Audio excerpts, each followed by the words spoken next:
आज आपको भारत के एक ऐसे प्रधानमंत्री के बारे में बताने जा रहे हैं जिन्हें अंतिम संस्कार की जगह नहीं मिली थी। हम बात कर रहे हैं पीवी नरसिम्हा राव के प्रधानमंत्री बनने की कहानी। चलिए बताते हैं उनसे जुड़े कुछ किस्से। राजीव गांधी की हत्या के बाद आए लोकसभा नतीजों में कांग्रेस ने 232 सीटें जीती थी। सोनिया गांधी राजनीति में आने से इनकार कर चुकी थी। बड़ा सवाल था कि कांग्रेस किसे अपना प्रधानमंत्री चुनेगी। 17 जून के टाइम्स ऑफ इंडिया में महाराष्ट्र के सीएम और तब कांग्रेसी नेता शरद पवार के हवाले से खबर छपी थी कि महाराष्ट्र के सांसद तय करेंगे कि दिल्ली में देश का नेतृत्व कौन करेगा। 18 जून को फिर शरद पवार को पीएम प्रोजेक्ट करने वाली खबर छपी। महाराष्ट्र से दिल्ली तक चर्चा थी कि शरद पीएम पद के लिए सुटेबल बॉय है। पीवी के पुराने दोस्त और लेखक संजय बारू अपनी किताब 1991 how PV Narasimha Rao made history में लिखते हैं, 20 जून को मैं पीवी नरसिम्हा राव के सरकारी बंगले पर गया। पीवी के पर्सनल सेक्रेटरी राम खांडेकर मुझे पीवी के लिविंग रूम में ले गया। पीवी कॉटन की लुंगी और बनियान पहने कांग्रेस के भागवत झा आज़ाद और कीर्ति आज़ाद से चर्चा कर रहे थे। मैंने बैठते ही टाइम्स ऑफ इंडिया की उन खबरों को लेकर सवाल दागा कि क्या शरद पवार पीएम बन रहे हैं। पीवी बोले, टाइम्स ऑफ इंडिया के एडिटर दिलीप पंडकोंक और राजदीप सरदेसाई सब महाराष्ट्र के हैं, इसलिए अपने आदमी को बढ़ा रहे, लेकिन असल में दिल्ली में शरद पवार की कोई हवा नहीं है।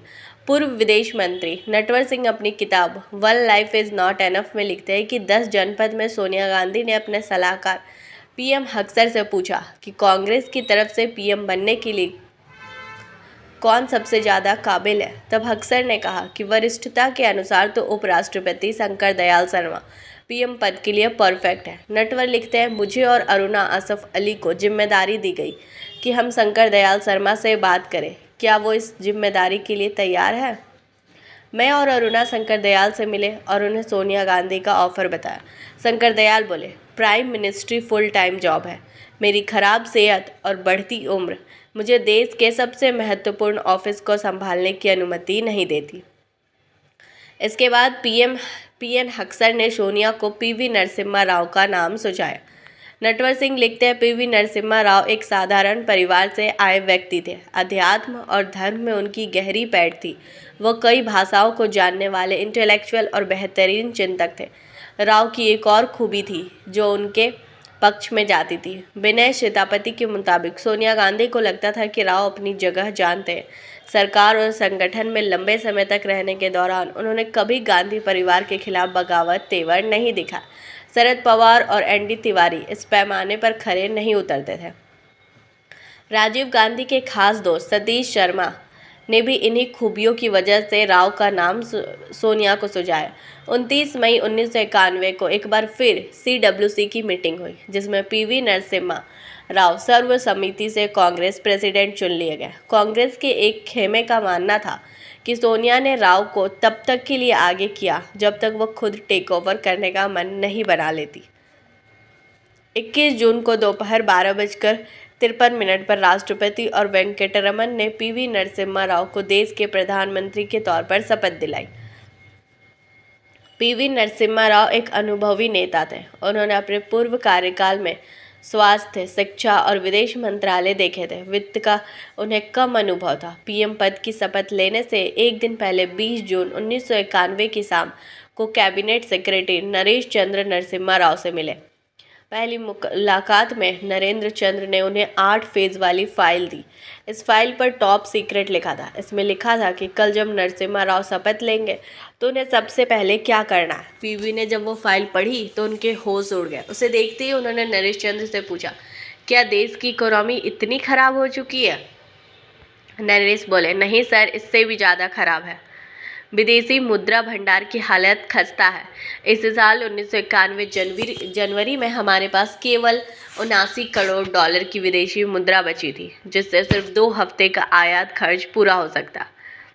विनय सीतापति अपनी किताब half lion how PM Narasimha Rao transformed India में लिखते हैं कि पीवी ने तय कर लिया था कि वे एक एक्सपर्ट अर्थशास्त्री को वित्त मंत्री बनाएंगे। उन्होंने तुरंत अपने संकट के साथी और खास दोस्त पीसी अलेक्जेंडर से बात की। अलेक्जेंडर ने उन्हें रिजर्व बैंक के पूर्व गवर्नर और लंदन स्कूल ऑफ इकोनॉमिक्स के डायरेक्टर आईजी पटेल को वित्त मंत्री बनाने को कहा। पटेल तक प्रस्ताव पहुंचा तो उन्होंने इनकार कर दिया। दरअसल उस समय उनकी मां बीमार चल रही थी, इस कारण से वो वडोदरा नहीं छोड़ना चाहते थे। हालांकि पटेल ने एक और नाम सुझाया। ये नाम था यूजीसी के चेयरमैन डॉक्टर मनमोहन सिंह का। पीवी ने तुरंत मनमोहन की खोज शुरू की और उनके घर फोन लगाया तो पता चला कि वे यूरोप गए, आज रात को लौटेंगे।